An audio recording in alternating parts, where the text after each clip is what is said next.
আসসালামু আলাইকুম। চীনা হাঁসের খাবার দাবার আসলে এরা যা পায় তাই খায়। দেখেন এখন মাটি খাচ্ছে। মাটিটা আসলে প্রয়োজন তাদের হজম শক্তির জন্য, একটা গ্রিড হিসাবে কাজ করে।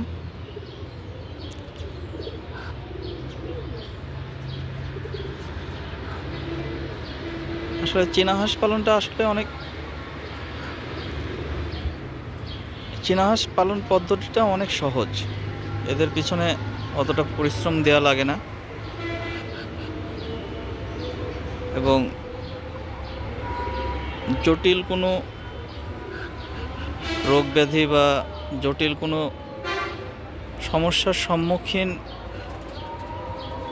হয়তোবা হতে হয় না। আমি এখন পর্যন্ত হয়নি।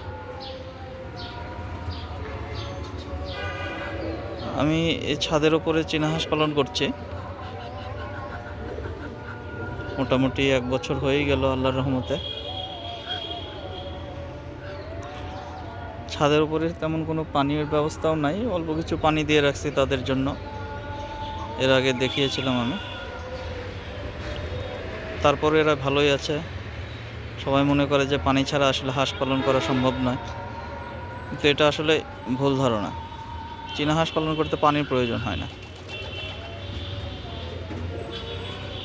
পানি ছাড়াও চীনা হাঁস পালন করা যায়, অনায়াসে পালন করা যায় এবং খুব ভালোভাবেই পালন করা যায়। এবং আল্লাহর রহমতে আমি পালন করছি। আমারটা শখের বশে হলেও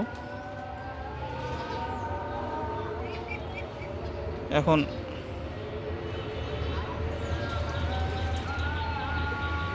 অনেকটা পারিবারিকভাবে হয়ে গেছে, সবাই পছন্দ করছে। যে বেচারা খাচ্ছে, মনের দুঃখে একা একাই বেড়াচ্ছে।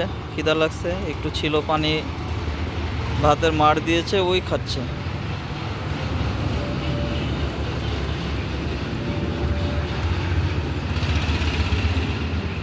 ভাতের মাড়ের সাথে মনে হয় কিছু ভুট্টার গুঁড়া মিক্সড আছে।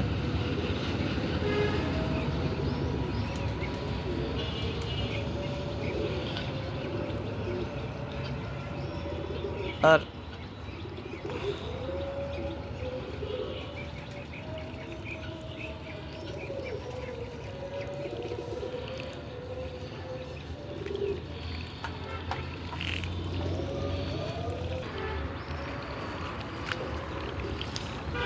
এদের খিদা লাগে প্রচুর, সারাদিনে এরা টুকটুক টুকটুক করে খায়।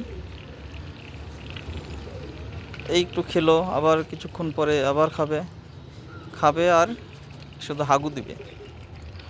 গোটা ছাদ, এটা একটা সমস্যা, একটা ছাদ হাগু দিয়ে হাগু হাগু করে রাখছে। হাগুখানা হয়ে গেছে এখন এদের। তারপরেও ভালো লাগে, শখের জিনিস। শখের মূল্য লাখ টাকা। শখের পরিধি ধীরে ধীরে বাড়ছে।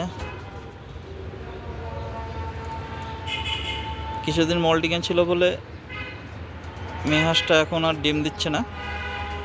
তার মল্টিং পিরিয়ড শেষের দিকে, শীতের মৌসুমও শেষের দিকে।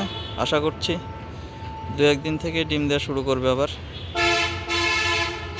ডিম দেওয়ার পূর্ব লক্ষণে যে নরমাদি মোটামুটি একসাথে থাকতে পছন্দ করে, তখন তারা যখন ডিম দিবে তার আগে নরমাদি একসাথে থাকতে পছন্দ করে। আস্তে আস্তে জানাবো আপনাদের সব কিছুই। আজকে শুধু দেখালাম কীভাবে মাটি খায় হাঁস।